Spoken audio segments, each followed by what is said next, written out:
जरा सोचो, आप एक ऐसी जगह पर हैं जो दिखने में तो जन्नत जैसी लगती है, पर वहां मौत आपका इंतजार कर रही है। एक ऐसी मौत जो पानी के नीचे छुपी हुई है और उसके पास धारदार दांत हैं। ये कहानी शुरू होती है एक सुनसान बीच से, जहां एक छोटा बच्चा फुटबॉल खेल रहा था। मगर तभी उसकी नजर पानी के किनारे पड़े एक सर्फिंग बोर्ड पर पड़ी, जिसमें एक गोप्रो कैमरा लगा हुआ था। जिसे देखकर उत्सुकता में आकर वो बच्चा उस कैमरे को उठाकर उसकी फुटेज चेक करने लगा। पर उस कैमरे में जो उसने देखा, उसे देखकर उसकी रूह कांप उठी, क्योंकि उस फुटेज में एक लड़का मजे से सर्फिंग कर रहा था। पर तभी अचानक पानी के अंदर से एक भयानक शार्क ने निकलकर उस पर हमला कर दिया। और ये नजारा इतना भयानक था कि इसे देखकर वो बच्चा डर के मारे तुरंत वहां से भाग गया। पर आखिर ये सब चल क्या रहा था और इतना महंगा कैमरा पानी के किनारे पर आया कहां से? ये जानने के लिए चलिए इस कहानी में 2 दिन पीछे चलते हैं, जहां नैन्सी नाम की एक लड़की गाड़ी में बैठकर उसी सुनसान और खुफिया बीच की ओर जा रही थी। जिसके दौरान नैन्सी अपने फोन में अपनी माँ की पुरानी फोटोज देख रही थी और ड्राइवर गाड़ी चला रहा था। जिसके थोड़ी देर बाद वो ड्राइवर से कहने लगी कि ये वही बीच है जहाँ मेरी माँ तब आई थी जब वो प्रेग्नेंट थी। मैं भी यहाँ अपनी एक दोस्त के साथ आने वाली थी, पर काफी ज्यादा हैंगओवर होने की वजह से मेरी दोस्त नहीं आ पाई। जिसका मतलब साफ था कि नैन्सी अब बिल्कुल अकेली थी। पर क्या ये अकेलापन उसकी सबसे बड़ी गलती बनने वाला था? खैर, अब कुछ देर बाद गाड़ी रुकी और जैसे ही नैन्सी ने बाहर देखा तो वो दंग रह गई, क्योंकि ये बीच सच में बहुत ही खूबसूरत और सुकून देने वाला था।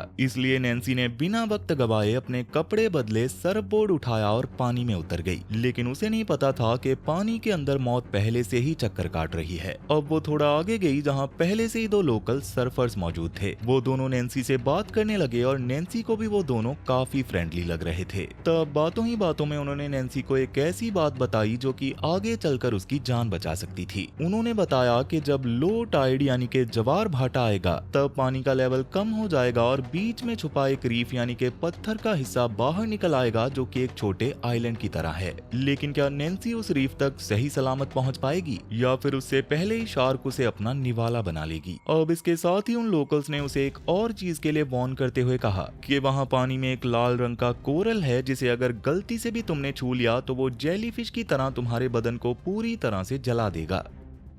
खैर, अब इन सब बातों के बाद फाइनली नैन्सी ने सर्फिंग करना शुरू कर दिया। वो पानी की लहरों को किसी प्रो की तरह चीरते हुए आगे बढ़ रही थी और उसके मूव्स देखकर ये साफ पता चल रहा था कि नैन्सी ये पहली बार नहीं कर रही। तो अब ऐसे ही कुछ घंटे बीत जाने के बाद नैन्सी थोड़ी देर के लिए किनारे पर वापस आ गई, जहां उसने अपने पिता और बहन को वीडियो कॉल किया, जिसके दौरान हमें उसकी जिंदगी का एक दर्दनाक सच पता चला। दरअसल नैन्सी की माँ अब इस दुनिया में नहीं रही और उनकी मौत के सदमे की वजह से नैन्सी ने अपनी मेडिकल स्कूल की पढ़ाई बीच में ही छोड़ दी थी। जिसके लिए उसके पिता ने उसे समझाने की कोशिश की कि वो अपनी पढ़ाई ऐसे ही बीच में ना छोड़े। लेकिन नैन्सी का मन इस वक्त बहुत उदास था, इसलिए अपने मूड को ठीक करने के लिए उसने एक आखिरी बार समंदर में उतरने का फैसला कर लिया। पर क्या ये आखिरी बार समंदर में जाना उसकी जिंदगी का आखिरी दिन बनने वाला है? चलिए देखते हैं। अब वो दोनों लोकल सर्फर्स किनारे की ओर लौटने लग गए थे, जिन्होंने नैन्सी से कहा कि तुम भी हमारे साथ चलो, पर नैन्सी ने इसके लिए साफ मना कर दिया। यानी कि अब वो इस पूरे समंदर में बिल्कुल अकेली थी। जिसके थोड़ी देर बाद अचानक माहौल एकदम शांत हो गया और नैन्सी को कुछ अजीब सा महसूस हुआ, क्योंकि पानी के नीचे से एक भटकती हुई परछाई उसकी ओर ही बढ़ रही थी। पर शुक्र है वो सिर्फ कुछ प्यारी डॉल्फिन्स ही थी। लेकिन अगले ही पल नैन्सी की नजर थोड़ा दूर पानी में तैरती एक बहुत बड़ी चीज पर पड़ी और उससे डरने की बजाय नैन्सी अपना सरफबोर्ड लेकर उसकी ओर बढ़ने लगी। हाँ, मैं जानता हूँ ये बहुत ही बेवकूफी भरा काम है, पर मूवीज में कुछ चूतिए ऐसा ही करते हैं। खैर, अब उस जगह जाकर जब नैन्सी ने देखा तो वो चीज एक मरी हुई वेल थी। उस वेल के शरीर से बह रहा खून पानी में तेजी से फैल रहा था, जो कि पानी में रहने वाले हर एक भयानक शिकारी को खाने का न्योता दे रहा था। जिसे देखकर नैन्सी को भी यहाँ रुकना ठीक नहीं लग रहा था, इसलिए वो वापस मुड़ने लगी।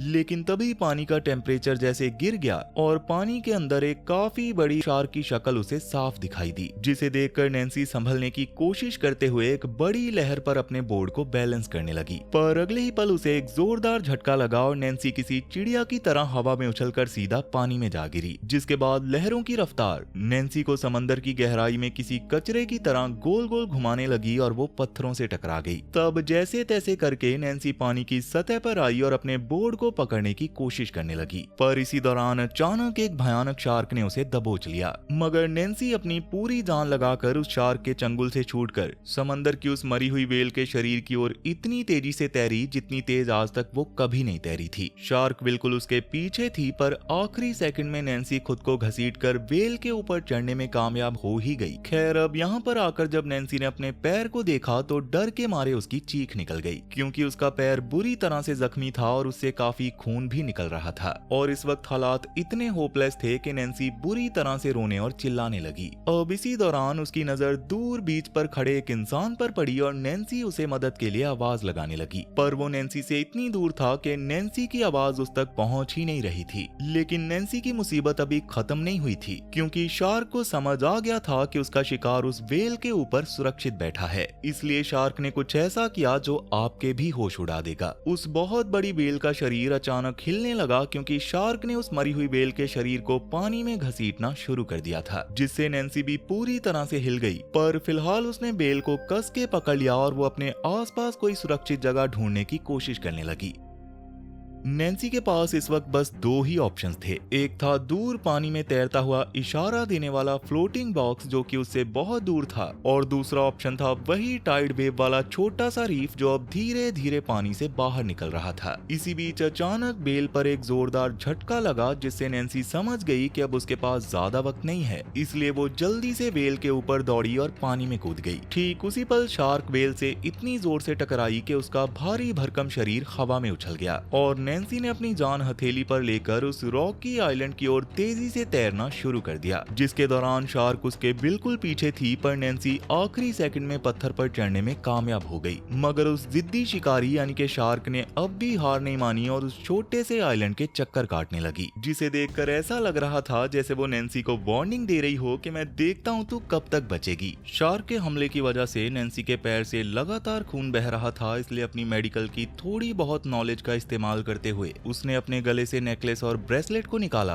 और उन्हें सुई धागे की तरह इस्तेमाल करके अपने जख्मी पैर पर कच्चे टांके लगाने लगी। जिसके बाद उसने अपने वेट सूट को फाड़कर अपने जख्म पर बांध लिया ताकि प्रेशर बना रहे और खून रुक जाए। अब इस छोटे से टापू पर नैन्सी अकेली नहीं थी, बल्कि वहाँ एक जख्मी समुद्री चिड़िया भी थी और वो दोनों रात गुजरने का इंतजार करने लगे। लेकिन समंदर की वो रात बेहद ठंडी और कंपा देने वाली थी। पर नैन्सी ने खुद को बचाने के लिए बिल्कुल किसी सर्वाइवल एक्सपर्ट की तरह अपने बचे हुए वेट सूट को काट कर एक जैकेट में बदल लिया। पर इसके थोड़ी देर बाद भूख और प्यास से बेहाल नैन्सी की नजर पत्थर पर चलने वाले कुछ केकड़ों पर पड़ी और वो उन्हें कच्चा ही खाने की कोशिश करने लगी। लेकिन इसी दौरान जब वो उस ठंडे पत्थर पर लेटी हुई थी तो उसे पानी में थोड़ी दूरी पर अपना सर्फ बोर्ड तैरता हुआ दिखाई दिया, जिसे देखकर एक पल के लिए उसने हिम्मत जुटाई और बोर्ड लेने के लिए पानी में उतर गई। मगर तभी उसे शार्क का खतरनाक फिन अपनी ओर आता हुआ दिखाई दिया, जिसे देखकर नैन्सी फौरन उल्टे पांव पत्थर की ओर भागी और अपनी जान बचा ली, जबकि वो जिद्दी शार्क वहां से हिलने का नाम ही नहीं ले रही थी।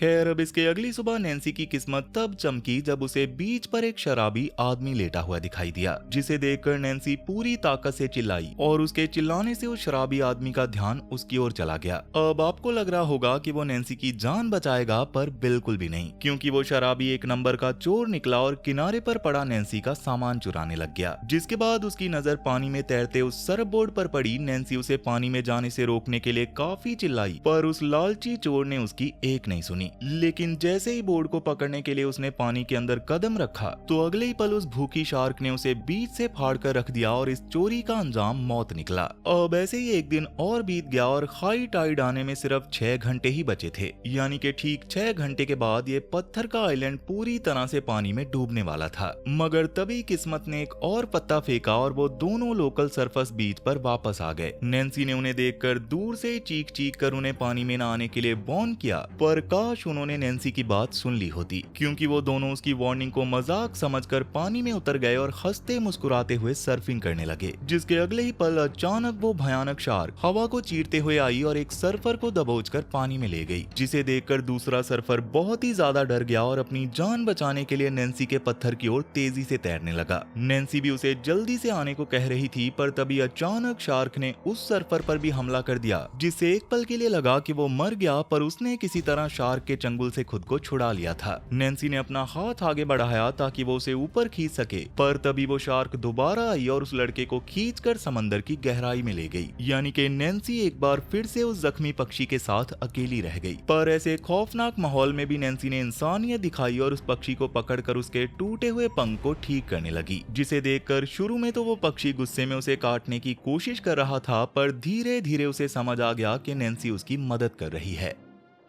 अब भले ही नैन्सी के साथ काफी कुछ बुरा हो चुका था, पर फिर भी वो हार मानकर बैठने वालों में से नहीं थी। अचानक नैन्सी की नजर पानी में तैरते हुए उसी गोप्रो कैमरा पर पड़ी जो कि उसी लोकल सर्फर का था, और पता नहीं क्यों पर नैन्सी किसी भी हाल में उस कैमरा को हासिल करना चाहती थी, जिसके लिए उस शार्क को चकमा देने के लिए उसने एक दिमागी खेल खेला। उसने शार्क के घूमने के तरीके और उसके चक्कर काटने के टाइम को नोटिस किया। वो शार्क हर बार बिल्कुल एक ही फिक्स टाइम पर अपना एक राउंड पूरा कर रही थी, मानो वो कोई आम शार्क नहीं बल्कि किसी लैब में बनी कोई सुपर इंटेलिजेंट शार्क हो। तो अब शार्क का लैब टाइम नोटिस करने के बाद नैन्सी ने सही मौके का इंतजार किया, और जैसे ही शार्क दूसरी तरफ मुड़ी तो नैन्सी ने पानी में छलांग लगा दी। पर क्या नैन्सी उस इंटेलिजेंट शार्क के वापस लौटने से पहले उस गोप्रो तक पहुंच पाएगी? चलिए देखते हैं। पानी में कूदने के बाद जैसे तैसे नैन्सी ने उस गोप्रो को तो पकड़ लिया, पर वो शार्क उसके बिल्कुल पीछे थी। यहाँ तक कि उस भयानक शार्क ने नैन्सी को चबाने के लिए पत्थर पर खुद को उछाल दिया था, पर नैन्सी आखिरी पल में सुरक्षित ऊपर चढ़ गई। जिसके बाद नैन्सी ने फौरन उस कैमरा की रिकॉर्डिंग को चेक किया, जिसमें उसे दो बड़े सुराग मिले। पहला ये कि जब शार्क का चेहरा उस लाल नुकीली चट्टान से टकराया था तो दर्द के मारे वो पीछे हट गई थी, और दूसरा उस शार्क के मुंह में एक बड़ी सी शिकारी हुक फंसी हुई थी, जिसे देखकर नैन्सी समझ गई कि ये शार्क पहले भी इंसानों से भिड़ चुकी है। तब इन पलों को अपने आखिरी पल समझकर नैन्सी ने उस कैमरा में एक वीडियो मैसेज रिकॉर्ड किया, जिसमें एक तरफ तो उसने मदद के लिए गुहार लगाई और दूसरी ओर अपने परिवार के लिए एक आखिरी इमोशनल गुड बाय बोला। जिसके बाद नैन्सी ने देखा कि पानी का लेवल अब लगातार बढ़ रहा था, इसलिए नैन्सी ने अपना एक आखिरी दाव खेला, और उसका प्लान पानी में दूर तैरते हुए बॉय तक तैर कर जाना था। पर जाने से पहले उसने उस जख्मी चिड़िया को अपने टूटे हुए सर्फ बोर्ड पर बिठाकर किनारे की ओर बहा दिया और खुद मौत के कुएं में कूदने के लिए तैयार हो गई। लेकिन जैसे ही उसने पानी में देखा तो उसकी रूह कांप उठी, क्योंकि उसके और पानी में तैरते हुए बॉय के बीच हजारों जेलीफिशों का पूरा झुंड आ चुका था, जिन पर पहले तो नैन्सी को बहुत गुस्सा आया, पर फिर अचानक उसके दिमाग की बत्ती जल उठी।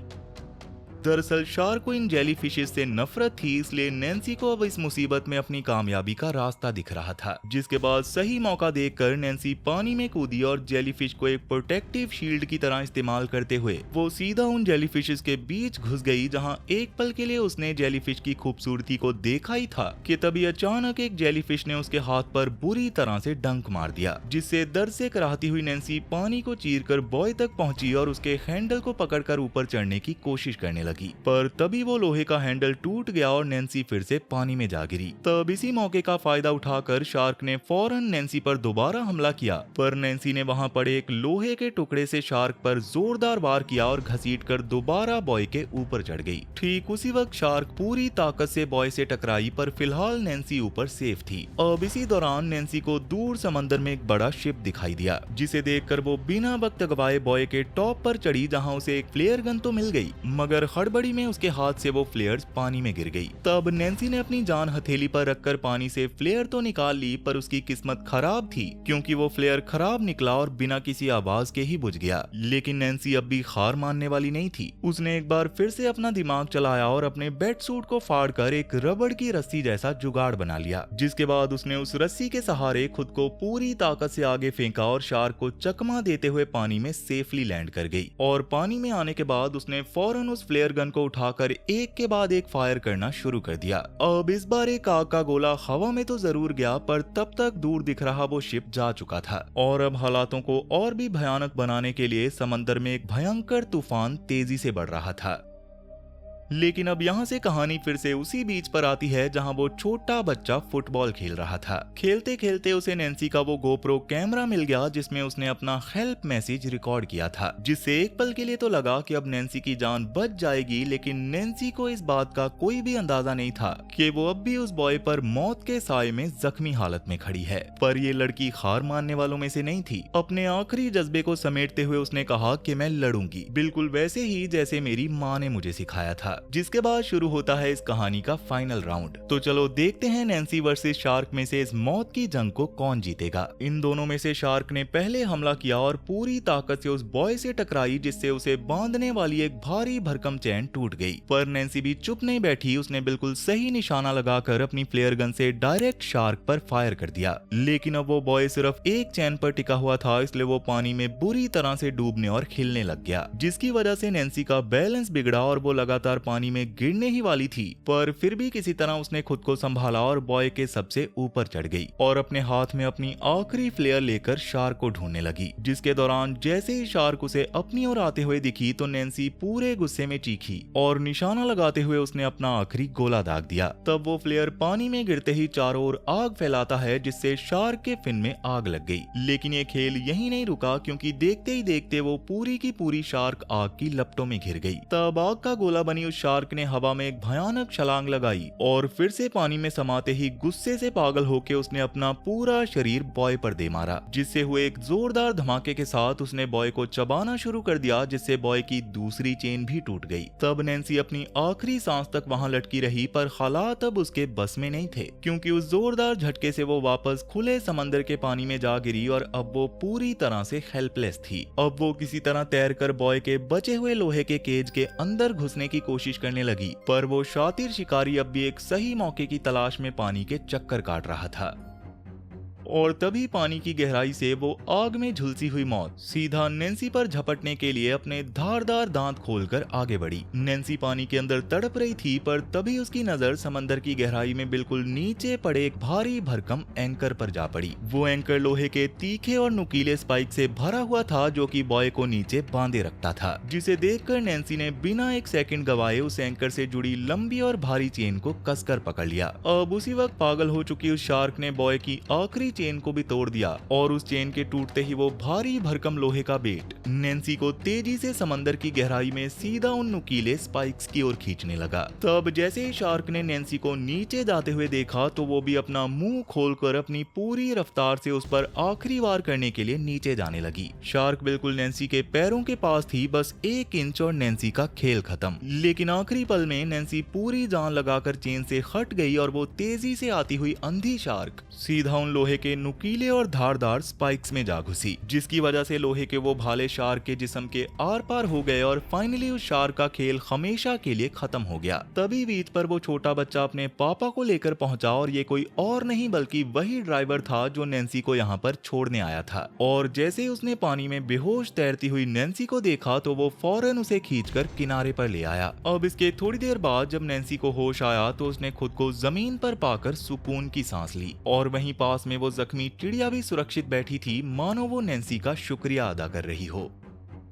खैर अब यहाँ से कहानी सीधा 1 साल आगे टेक्सास के बीच पर आती है, जहाँ इस खौफनाक हादसे के गहरे मेंटल ट्रॉमा और घुटने पर एक बड़े स्कार के अलावा नैन्सी अब बिल्कुल ठीक थी। उसने अपना सपना पूरा कर लिया था और अब वो डॉक्टर नैन्सी बन गई थी। और इतना ही नहीं बल्कि वो अपनी माँ के जाने के गम से भी पूरी तरह से बाहर आ चुकी थी। तो अब नैन्सी और उसकी बहन दोनों हंसते मुस्कुराते हुए अपने सर्फ बोर्ड के साथ वापस समंदर की लहरों में उतर गई। यानी कि जिंदगी से हार चुकी नैन्सी को इस भयानक शार्क अटैक ने दोबारा जीना सिखा दिया था। लेकिन दोस्तों, नैन्सी ने तो समंदर के खुले पानी में अपनी जान बचा ली, लेकिन क्या हो जब मौत आपसे लड़ने के लिए आपके ही घर, आपके ही होटल रूम्स तक पहुंच जाए। जरा सोचो, एक ऐसी जगह जहां लोग आराम और मजे करने आए थे, वहां अचानक आई एक भयानक सुनामी और भूकंप ने सब कुछ खत्म कर दिया, जिसकी वजह से होटल के हर कॉरिडोर और कमरे में समंदर का पानी भर चुका था और उस पानी के साथ अंदर घुस आई थी एक भूखी आदमखोर शार्क। यानी कि इंसान अपनी ही जगह पर कैद हो चुके थे और अंडर वाटर हंटिंग जोन में तब्दील हो चुके इस होटल में मौत हर कोने में उनका इंतजार कर रही थी। और ये नहीं देखा तो समझो कुछ नहीं देखा। पर क्या एक मामूली वेटर बॉन्ग अपने दिमाग और कुल्हाड़ी के दम पर इस अंडर वाटर मर्डर हाउस से सबकी जान बचा पाएगा, या फिर ये शार्क सबको अपना शिकार बना लेगी? ये जानने के लिए जल्दी से स्क्रीन पर दिख रही राइट वाली वीडियो पर क्लिक करें और देखें जिंदगी और मौत के बीच फंसे इन लोगों की ये पूरी कहानी। और अगर कुछ और देखना चाहते हो तो लेफ्ट वाली वीडियो पर क्लिक कर लो। तब तक मैं चला आपके लिए ऐसी ही एक और वीडियो बनाने। सो टाटा और गुड बाय।